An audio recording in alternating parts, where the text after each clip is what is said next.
Hello watercolor lovers, welcome to my YouTube channel Watercolor Impressions.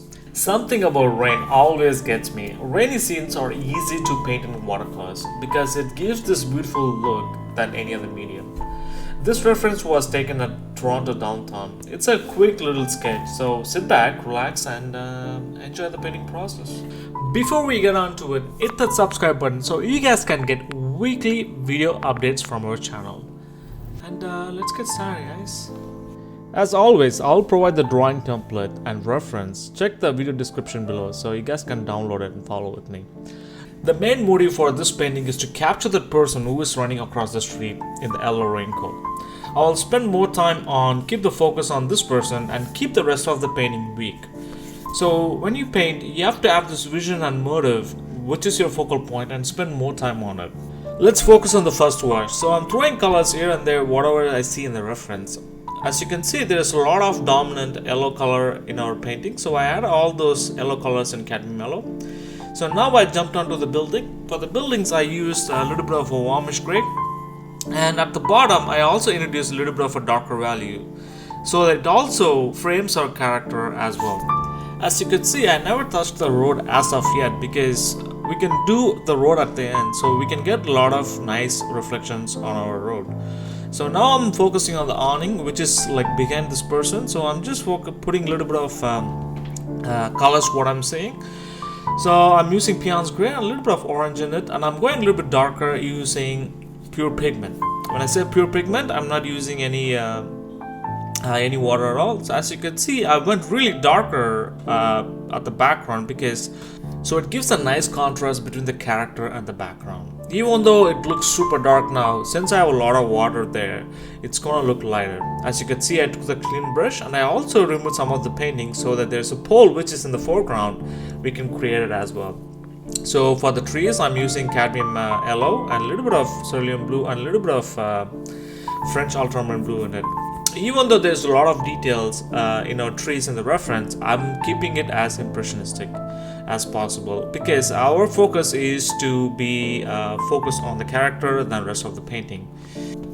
Let's focus on our foreground element. So I added a car there as that it can be used as a lead-in. Even though the car has a lot of details, I'll try to keep it minimal. So as you can see, I used cobalt blue and a little bit of French ultramarine blue gradient from top to bottom. But as it comes down, I'm introducing a darker value. I'm using Payne's gray for it. So since I squinted my eyes and I saw that the foreground traffic lights become super light, so I glazed over it again, and I'm also adding a darker value in the foreground as well so that it can also act as a signal light as well. So let's add some darker value on our character. So I added a darker value using Payne's gray, and for his face I used burnt amber and a little bit of white paint in it. For his mask, I just let the canvas as it be. So the character who is at the background, I want to keep it minimal, so I'm using dull colors for him. And I'm also adding some darker value for the awning.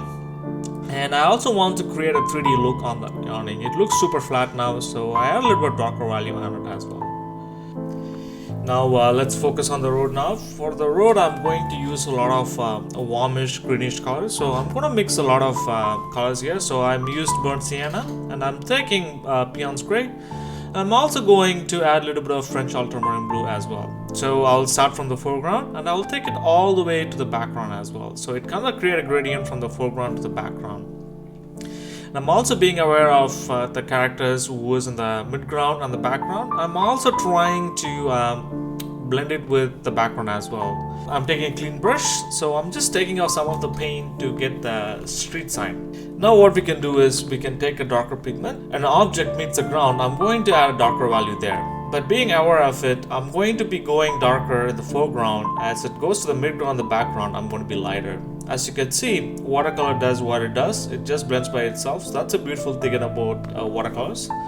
So the person raincoat, it also reflecting on the ground as well. So I'm throwing cadmium yellow here and there. Once we've done that, now it's a matter of aligning values. So in the foreground, I'm going to introduce a lot of darker value, but as in the background, I'm going to have a lower value for it. So that it creates a depth in our painting as well. So once we've done that, I'm using white paint now to bring back some of the highlights which I lost during the painting. So I also want to keep this to be minimal as well, because I usually get carried away with this, and a lot of beginners do as well. So make sure that you use it really wise, and squint your eyes, and it will tell you where to put the details exactly. And I'm just trying to bring back some of the details in the background as well, but I will just introduce a lot of details in the foreground. As it goes to the background, I will keep the details to minimal.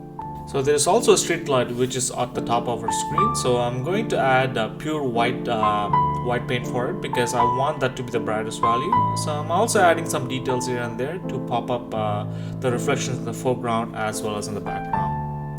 And once I'm happy with it, so I'll introduce a lot more details at the background as well. So I have red paint in the brush from the car light, so I'm adding details here and there. And since the reflections are distorted in our ground, so I'm gonna do that as well. You can also see that I framed this painting in a way that it's going away from my watercolor paper. The reason being is I tend to frame this painting. If you desire to frame your painting, make sure to look for common sizes on the market. So some of the common sizes are 5x7, 8x10, and 11x14, and 12x18. And I've done several paintings, and after I realized that it didn't fit the frame. Hope this message will save you some heartache. And when I squinted my eyes, I saw that the trees which is in the background, I would have left it as it is, but I want to introduce a little bit of darker pigments to have some color variation in my trees. For the trees, I'm using Cadmium Yellow and a little bit of Cerulean Blue and a little bit of French Ultramarine Blue, and I'm adding details here and there and introducing darker pigments. And that's it, folks. We are at the end of our painting journey. Thanks again for watching this rainy downtown painting video. If you are an artist or a person who enjoys moody paintings, I created a playlist especially for you guys. Please feel free to check it out. Let me know what you learned from this video and what's your favorite color in this painting. If you have any other requests or subjects you want me to cover in watercolors, let me know in the comments or write me at watercolorimpressions@gmail.com. Thanks again for watching this tutorial. Please hit that subscribe button so you guys can get weekly video updates from our channel. And please do share with your friends and family. And good luck with your painting, folks.